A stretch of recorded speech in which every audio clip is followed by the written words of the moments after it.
Hi friends, Maran வீரா சீரியலை பற்றி தான் நம்ம இந்த வீடியோக்குள்ளே பார்க்க போகிறோம். வாங்க நம்ம வீடியோக்குள்ளே போகலாம். வீரா விஜயை போட்டு வெளுத்து வாங்கிட்டு இருக்கிறாங்க. அப்போ விஜய் சொல்கிறாங்க, பாருங்க சித்தி, அவள் எப்படிலாம் பேசிகிட்டு இருக்கான்னு. என்ன இருந்தாலும் சரிதான், அவள் தங்கச்சிக்கு ஒன்றுன்னு சொன்ன உடனே குடும்பத்தில் உள்ள அவ்வளோரும் எப்படி பேசிகிட்டு இருக்காங்கன்னு. என்ன இருந்தாலும் எனக்குன்னு பேசுகிறதுக்கு யாருமே கிடையாதுல. நான் ஒரு அனாதைத்தானே, அதனால தான் எனக்காக பேசுங்க யாருமே இல்லை அப்படின்னு சொல்லிட்டு விஜய் அளவும். அப்போ வள்ளி சொல்கிறாங்க, ஏன் விஜய், நான் இருக்கிறோம்ல உனக்கு, அம்மா ஸ்தானத்தில் நான் இருக்கிற விஜய் அப்படின்னு சொல்லிட்டு அப்போ வீரா கிட்ட சொல்கிறாங்க. இங்கே பாரு வீரா, பிருந்தாவோட இந்த நிலைமைக்கு காரணமானது விஜய் ஒன்றும் கிடையாது, அதுக்கு காரணம் கார்த்தி தான். நீ அதுக்காக விஜயை போட்டு இப்படிலாம் திட்டிகிட்டு இருக்காது அப்படின்னு சொல்லவும் உடனே வீரா சொல்கிறாங்க, என்ன நீங்களும் அவளுக்கு சப்போர்ட்டாக பேசிகிட்டு இருக்கிறீங்களா? அதாவது என் தங்கச்சிக்கு இந்த நிலைமைக்கு காரணம் இவா தான். என் தங்கச்சி இப்படி ஒரு நிலைமைக்கு ஒரு முடிவு எடுத்திருக்கிறாள், அவளுக்கு மட்டும் ஏதாவது நடந்திருந்தேன்னா இவளை நான் சும்மா விடுவேனா என்ன? நீங்கள் இவளுக்காக இப்படிலாம் சப்போர்ட் பண்ணி பேசிகிட்டு இருக்காதீங்கன்னு அப்படின்னு சொல்லவும் உடனே வள்ளி சொல்கிறாங்க, என்ன வீரா, நானும் போனால் போதுன்னு பார்த்துக்கிட்டு இருக்கிறேன், நீ ரொம்ப ஓவராக தான் நீயும் சரி கண்மணி சரி பேசிகிட்டு இருக்கிறீங்க. என்ன இருந்தாலும் சரிதான், பிருந்தாவோட நிலைமைக்கு இவ காரணம்னு கிடையாது, இவளுடைய சூழ்நிலையும் நீங்கள் எல்லாரும் தெரிஞ்சுக்கிடணும். நான் பாதிக்கப்பட்டது இவ தானே அப்படின்னு சொல்லவும் உடனே கண்மணி சொல்கிறாங்க, ஆமாம் நானும் போனால் போதுன்னு பார்த்துட்டு இருக்கிறேன், இவளுக்காக நீங்கள் ஓவராக தான் பேசிகிட்டு இருக்கிறீங்க சப்போர்ட் பண்ணி அப்படிங்கும் போது உடனே இங்கே பார்த்தோம்னா கார்த்தி சொல்கிறாங்க, இந்த எல்லா பிரச்சனைக்கு காரணம் இவா தான், இவா மட்டும் பிருந்தாவோட வீட்டுக்கு போகாமல் இருந்திருந்தா கண்டிப்பாக இந்த மாதிரிக்கு நடந்திருக்காது அப்படிங்கும்போது, ஆமாம் மச்சான் நீங்கள் பேச தான் செய்வீங்க, ராத்திரி போல் வேற ஒரு பொண்ணை பார்க்குறதுக்காக என் புருஷன் பண்ணார்னா என்னால் எப்படி பார்த்துட்டு இருக்க முடியும் அப்படிங்கவும் அப்போ மாறன்னு சொல்கிறாங்க, இங்கே பாரு விஜி, பாதிக்கப்பட்டது நீ தான், நான் அது இல்லைன்னு சொல்லலை, ஆனால் அதுக்காக நீ பிருந்தாவை போட்டு இப்படிலாம் திட்டியிருக்கக்கூடாது, அவளுக்கு மட்டும் ஏதாவது ஆச்சிருந்தனா என்ன நடந்திருக்குன்னு தெரியுமா அப்படின்னு சொல்லவும் அப்போ ராகவும் சொல்லிட்டு இருக்கிறாங்க, ஆமாம் விஜி, நீ பண்ணினது எவ்வளோ பெரிய தப்பு தெரியுமா?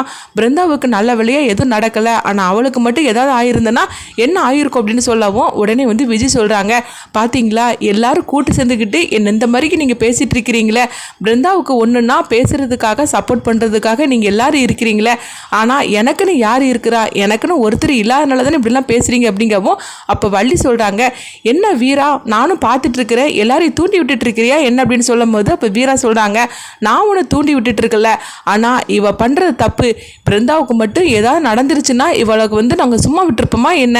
அவள் என்ன இருந்தாலும் சரிதான், என் தங்கச்சி அப்படின்னு சொல்லவும் உடனே விஜய் சொல்கிறாங்க, பார்த்தீங்களா வள்ளி சித்தி, அவள் தங்கச்சியா, அதனால தான் இந்த அளவுக்கு சப்போர்ட் பண்ணி பேசிகிட்டு இருக்காங்களாம், என்ன இருந்தாலும் சரிதான், அவங்க எல்லாருமே ஒன்று, அவங்கள பேசினதுமே மாறன் மச்சா ராகவ மச்சான்னு எல்லாருமே என்னை அடிக்காத குறையா என்னை திட்டுறாங்க, ஆனால் எனக்குன்னு பேசுறதுக்கு உங்களை விட்டால் வேறு யார் இருக்கிறா அப்படின்னு சொல்லவும் உடனே அவங்க வீராட்ட வள்ளி சொல்கிறாங்க, இங்கே பாரு வீரா, நீ தேவையில்லாமல் இந்த மாதிரிக்கெலாம் பிரச்சனை பண்ணிகிட்டு இருக்காத, அவன் மேலே விஜய் மேலே எந்த தப்புமே கிடையாது, நீ எல்லாரும் சேர்ந்துக்கிட்டு விஜய் போட்டு திட்டதில்லை, எனக்கு சுத்தமாக பிடிக்கல அப்படிங்கவும் அப்போ கார்த்தி சொல்கிறாங்க, இங்கே பாருங்கத்த, இவளுக்காக நீங்கள் சப்போர்ட் பண்ணி பேசாதீங்க அப்படிங்கவும், என்னடா நானும் போனால் போதுன்னு பார்த்துட்டு இருக்கிறேன், ரொம்ப ஓவராக தான் எல்லோரும் பேசிகிட்டு இருக்கிறீங்க, தப்பு பண்ணினது நீ, ஆனால் எல்லாரும் விஜய் போட்டு திட்டிகிட்டு இருக்கிறீங்க, என்ன இருந்தாலும் சரிதான், நீ கல்யாணம் முடிஞ்சதுக்கப்புறமா வேற ஒரு பொண்ணை பார்க்க போனேன்னா எந்த பொண்டாட்டியால் தான் தாங்க முடியும், அதுதானே விஜய் செய்தா, இதுவே வீராவும் கண்மணியும் இருந்தால் இப்படி விட்டுருவாங்களா என்ன?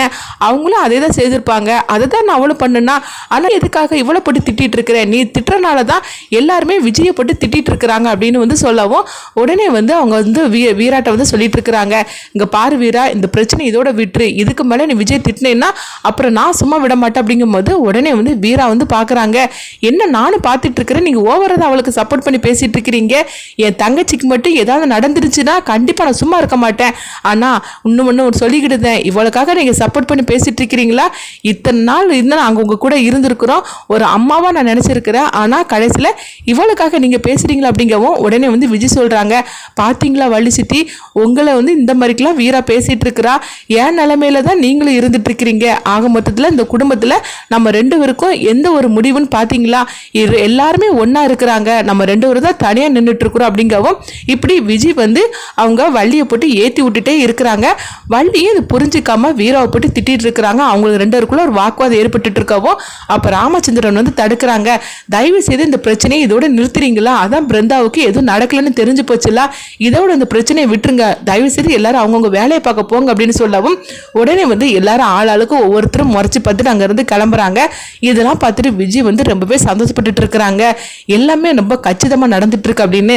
அடுத்து பார்த்தோம்னா வந்து வீரா வந்து கண்மணியை பார்க்கவும் உடனே வந்து கண்மணி வந்து சொல்லிட்டு இருக்கிறாங்க, இங்க பாரு வீரா, நம்ம தங்கச்சிக்காக நீ இந்த மாதிரி பேசணும்னு நினைச்சா எனக்கு ரொம்ப சந்தோஷமா இருக்கு. அப்படிங்கும் போது பிருந்தாவோட கல்யாணத்தை நிறுத்தணும்னு நினைச்சது நான் தான், ஆனா இந்த மாதிரிக்கெல்லாம் ஒன்று நடக்கும்னு சொல்லி நான் கொஞ்சம் கூட எதிர்பார்க்கவே இல்லை. இது எல்லா பிரச்சனையும் காரணம் அந்த விஜய் தான் அப்படின்னு சொல்லவும் விஜய் வந்து அதை கேட்டுட்டு வராங்க. என்ன ரெண்டு பேரும் அக்காலும் தங்கச்சி என்ன பத்தி பேசிட்டு இருக்கிறீங்க? அந்த கல்யாணம் நிற்கிறதுக்கு நானா காரணம்? உண்மையை சொல்ல போனால் அந்த கல்யாணம் நிறுத்ததுக்காக நீங்கள் என்னெல்லாம் பண்ணினீங்க?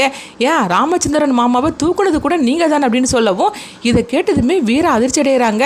என்ன கண்மணி, அவள் சொல்கிறதெல்லாம் உண்மையான கேட்கும்போது இங்கே பாரு வீரா, அவள் பேச்சை கேட்டுட்டு நீ எதுவும் வந்து என்கிட்ட பேசிகிட்டு இருக்காத. இவள் லேஸ்பட்டவ கிடையாது. நம்ம இவளை வெகுளித்தனமானதான் நினச்சோம், ஆனால் இவள் ரொம்பவே வந்து பயங்கரமானவா. நான் சொல்கிறது கேள் அப்படிங்கும் போது அவள் சொல்கிறது ஃபஸ்ட்டு இருக்கட்டும், நான் கேட்குறதுக்கு நீ பதில சொல்லு. ராமச்சந்திரன் மாமாவை தூக்குனது நீ தானே அப்படின்னு கேட்கும்போது கண்மணி எதுவுமே பேசாமல் அமைதியாக இருக்கிறாங்க. அப்போ வந்து வீரா வந்து பலார்னு ஒரு அறையை விடுறாங்க கண்மணிக்கு. உனக்கு எவ்வளோ தைரியம் இருந்தால் இந்த மாதிரிலாம் பண்ணுவேன்? ஏன் நீ இந்த மாதிரிக்கு இருந்துட்டு இருக்கிற? நீயும் சந்தோஷமாக வாழ மாட்டேங்கிற, என்னையும் சந்தோஷமாக வாழ விட மாட்டேங்கிற. பிருந்தாவும் கார்த்தியும் வந்து ஒருத்தருக்கு ஒருத்தர் விரும்பினாங்க, அவங்களாம் சேர்ந்து சந்தோஷமாக இருக்கட்டும்னு சொல்லிட்டு அவங்கள கல்யாணத்தை நம்ம ஏற்பாடு பண்ணணும்னா கடைசியில் அவள் கல்யாணத்தை நிறுத்ததுக்காக நீ எந்த இலைக்குனாலும் பேருக்கிறேல அப்படின்னு சொல்லவும் உடனே வந்து விஜயை பார்த்துட்டு ரொம்ப சந்தோஷப்பட்டுட்டு இருக்கிறாங்க. அப்போ வீரா சொல்கிறாங்க, ஒன்றுமல்ல என் முகத்திலே முழிச்சிடாது அப்படின்னு சொல்லவும் அங்கே பாரு வீரா, நீ அப்படிலாம் சொல்லாத வீரா, அவள் பேச்சை கேட்டுட்டு அப்படிங்கும்போது அவள் பேசினது வந்து என்னதான் இருந்தாலும் சரிதான், அவள் சொன்னது உண்மை தானே, நீ இதெல்லாம் செய்திருக்கிறீங்களா? இந்த விஷயம் மட்டும் தெரிஞ்சிச்சுன்னா என்ன ஆகும்னு நினச்சி பார்த்தியா?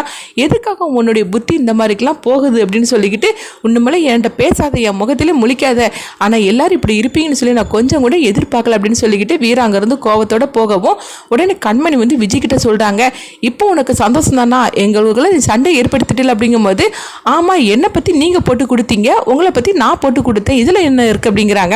அடுத்த நாள் ஆனதுமே வந்து விஜய் கிச்சனுக்குள்ளே வராங்க. அப்போ வள்ளி வந்து அங்கே சமையல் பண்ணிட்டு இருக்கவும் அப்போ விஜய் வந்து வள்ளியம்மா அப்படின்னு கூப்பிடும்போது வள்ளி வந்து எதுவுமே பேச மாட்டேங்கிறாங்க. என்ன வள்ளியம்மா நம்மகிட்ட பேச மாட்டேங்கிறாங்க அப்படின்னு சொல்லிக்கிட்டு இருக்கும்போதே அங்கே விஜய் வந்துருந்தாங்க. உடனே விஜய்கிட்ட வந்து வள்ளி வந்து பேசிக்கிட்டே இருக்கிறாங்க. ஆனால் வீரா வந்து 2-3 தடவை கூப்பிடும் போது அவங்க வந்து கேட்காத மாதிரிக்கு நின்றுட்டு இருக்கிறாங்க. இதை பார்த்துட்டு விஜய் வந்து ரொம்பவே மனசுக்குள்ள சந்தோஷப்பட்டுட்டு இருக்கவும் அப்போ உடனே வந்து வீரா எதுவுமே பேசாமல் அமைதியாக அங்கே இருக்கிறாங்க. அப்போ மாறன் வராங்க.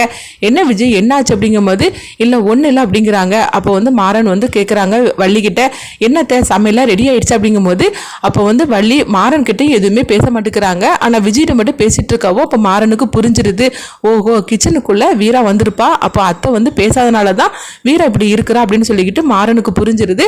அடுத்தது பார்த்தோம்னா வீராவுக்கும் வள்ளிக்கும் வந்து எதுவுமே பேச்சுவார்த்தை இல்லாம விஜய் இந்த குடும்பத்தை வந்து பழி தீக்கணும்னு சொல்லி வந்தாங்களா, அவங்களுடைய ஆட்டம் ஆரம்பிச்சனால வீட்டில் வந்து இந்த மாதிரிக்கெல்லாம் குழப்பத்தை வந்து அவங்க ஏற்படுத்திட்டு இருக்கிறாங்க. அவங்க நினைச்சது எல்லாமே நடக்க ஆரம்பிச்சிருது. அடுத்து என்ன நடக்க போகுதுன்னு சொல்லிட்டு பார்க்கலாம்.